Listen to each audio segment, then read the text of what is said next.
Hello everyone and welcome back. This is Steve Hendrix, President of m.Care. I'm again joined today by Dr. Tom Hale.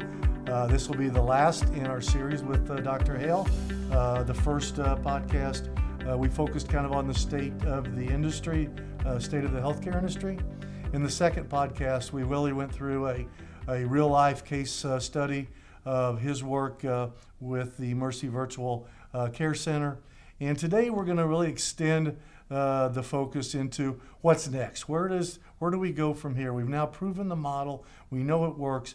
How do we get this exploited out into, and maybe exploit is not the right word, get this out into the industry and make it more readily available to the patient population. So with me today again is Dr. Hale. Are you with us?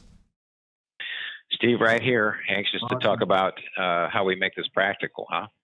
Yeah, very good. Well, thank you for joining us again. So, as I said to Dr. Hale, I'd like to dig a little deeper into where we now go. I love when you do your presentations and you talk about the fact that a patient, an average patient, the average human being, maybe through their doctor visits, through portals, through whatever current means, they maybe see their medical team maybe 30 times in a year at most. Some of us far less than that. I try to avoid the doctor, thank you very much.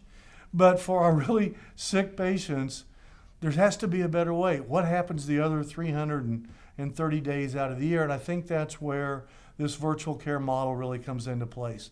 So maybe I'll hand it off to you to kind of pick up from there, talk a little bit about where we're at today, and then how we move this forward into the healthcare industry. Well, you know, it's a overused phrase, but and then we always attribute it to Einstein. But if you keep doing the same thing you always have done and expect a different outcome, you're probably nuts. Well, I think that's what the healthcare systems have done for such a long period of time, and what we've learned through those experiences within the virtual care world, the centralization of the resources, the interface with the patient and patient engagement, the ability to actually manage the meat and potatoes, not the Superman moments, but the big ahas or the things that you wouldn't even think of. Does the patient have the right medicine? Or do they know what they're taking their medicine for? Do they have an appointment with their doctor? And do they have a ride to get there? How are you going to know that if your only contact with them is a tenth of the year? So what we began to understand through our ambulatory program and through the use of our m.Care platform was that we could get a 360-degree view of that patient by getting the information on them, not only the clinical information obtained through surveys, through asynchronous communication like emails and texts. We could send that patient information. We could have a video visit with that patient. But we'd also have their monitors and understand their vital signs. We could send them surveys, which would help us understand how they felt. And we could begin to understand the social determinants of health, which are so important when it comes to patient care. And then on top of that, where one can say it may take a village, it certainly takes a family around that patient, whether they be related or whether they're concerned caregivers. But we would bring the family in to not only understand what is happening and what the diseases are and the medications are for, but also get information from them, their observations. So the whole aspect gives you now, like I said, a 360-degree view of that patient and gives you the ability to communicate with that patient 24/7, 365. You go back to fundamentals, and you've heard me say this many times.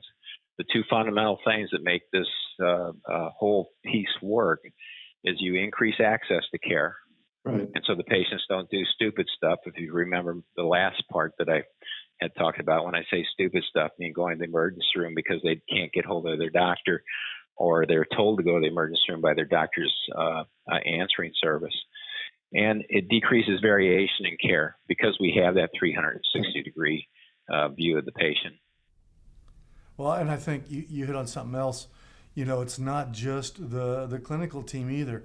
By incorporating friends and family and caregivers into the mix, all of that ecosystem around that patient, where they're constantly being, not watched, but, did grandma take her pills? Did she take her walk? Can I remind her about her doctor visit this afternoon? There's more eyes and ears and people watching, and I think that's extremely important. And we've seen tremendous value out of that extended reach into those other people involved in the care of that patient, not just the clinical team, although obviously that's a big part of it. Well, and to that point, you have to establish a multidisciplinary team within the centralized location that's helping to work with those patients. So we started what we affectionately called our first hub, which was that group multidisciplinary team that managed about 500 chronically ill patients who were ambulatory. And the cost of doing that, say, in a MA population, is about $22 PMPM. Now, if you're someone out there buying care management services, you're probably choking right now, except because of the results that we get, which is in Right. those particular patients that we manage, we decrease their cost by 60%. And they have a retention of almost 97% who join the program. We get a return of savings of somewhere between $112 and $150. That's awesome. It's like anything else, Steve. You have to invest money to make money, right?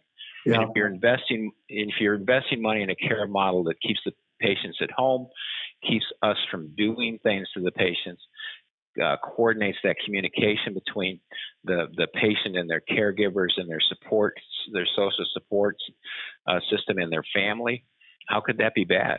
Right. I want to come back here in a minute to this concept of a hub. But before I do, one of the things that I know is near and dear to your heart, as it is to us here at m.Care, is for so long we've been such a reactive society. We react to people's pain, to their illness, to their condition after the fact. And what we're seeing in these models is now we're sitting on a bevy of data. And if we can begin to apply predictive analytics to that data, so that the clinical team, the physicians, anybody involved in the care of that patient can now proactively reach out and intervene with that patient before they end up back in our hospital or before they end up back in our ER. So we can see them as they're beginning to deteriorate, and we can intervene so that we can be proactive in their care. That's where things really, really begin to change. And I know that's really important to you.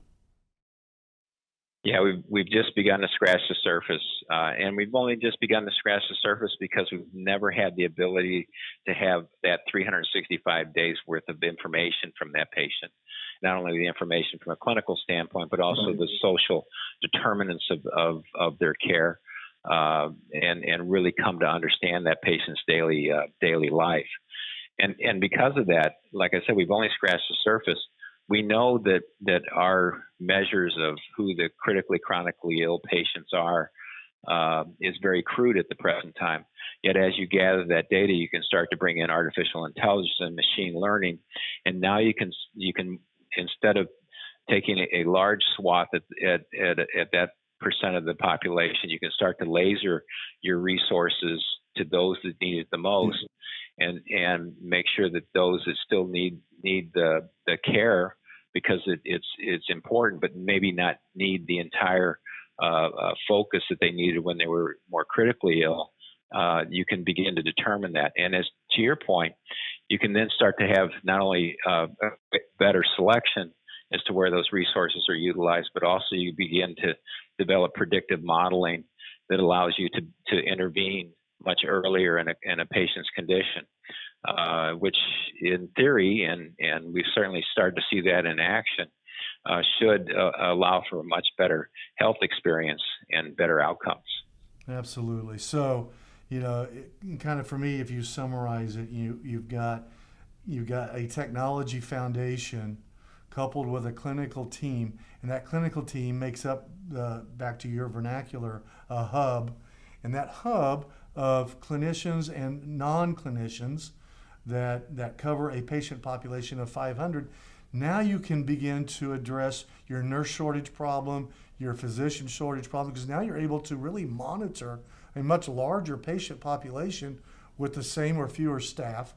You also have all of this data now, so you can actually be proactive in the care of that population. So it seems to me like it's a really good situation for everybody. It's, I hate to use this term, everybody uses it, but it's really a win-win-win for everyone. The patient, the care team, the healthcare system. Why isn't it more widely adopted? So,